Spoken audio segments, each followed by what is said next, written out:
आज की कहानी है खानदान।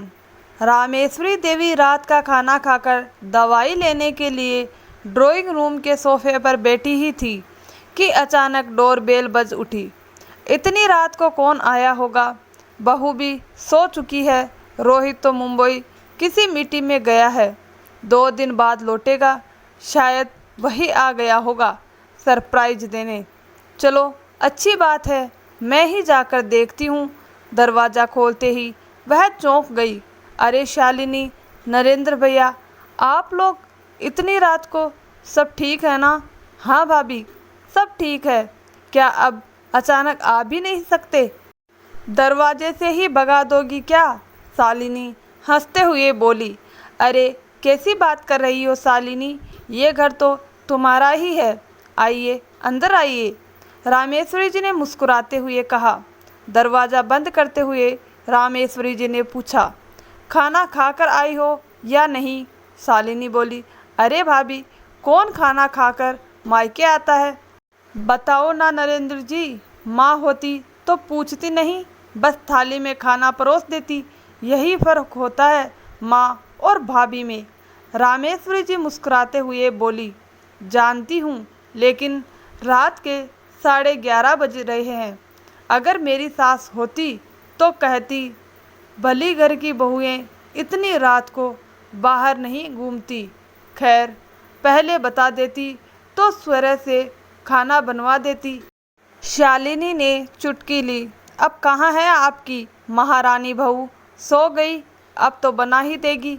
अभी सोई है, उठाना ठीक नहीं। मैं बना देती हूँ, सुबह बच्चों को तैयार करने में जल्दी उठती है।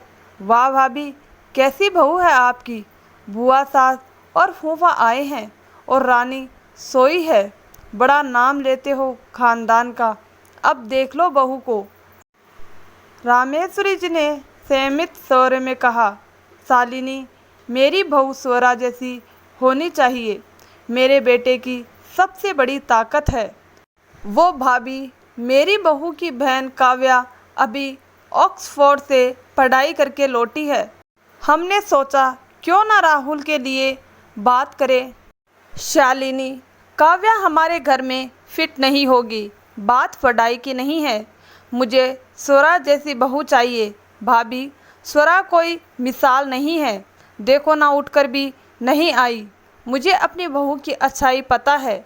अर्जुन की जिम्मेदारियां मेरे अकेलेपन को उसने बखूबी निभाया है। नौकरी छोड़ी, बच्चों की परवरिश की। मुझे कोई दिखावा नहीं चाहिए। उसी वक्त स्वरा कमरे में आती है और बुआ जी, फूफा जी को प्रणाम। माँ जी, आपने उठाया क्यों नहीं?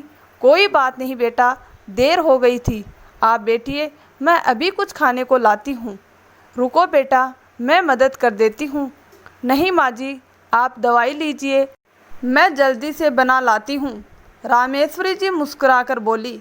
देखा शालिनी, यही है मेरी स्वरा, सलीकेदार, समझदार, खानदान का नाम बढ़ाने वाली। शालिनी अब थोड़ा झेपते हुए बोली, अच्छा भाभी, मत करवाइए काव्या से राहुल की शादी। आप अपनी स्वरा जैसी ही छोटी बहू लाइए। हाँ शालिनी, मेरी स्वरा तो हीरा है। मैं अपनी छोटी बहू भी हीरा ही लाऊंगी। दोस्तों, इस कहानी से हमें यह सीख मिलती है कि दूसरों के दिखावे में कभी नहीं आना चाहिए। खुद को समझना चाहिए कि खुद की बहू कैसी है। अगर आपको हमारी कहानी अच्छी लगी हो तो वीडियो को लाइक, शेयर और चैनल को सब्सक्राइब ज़रूर करें। धन्यवाद दोस्तों।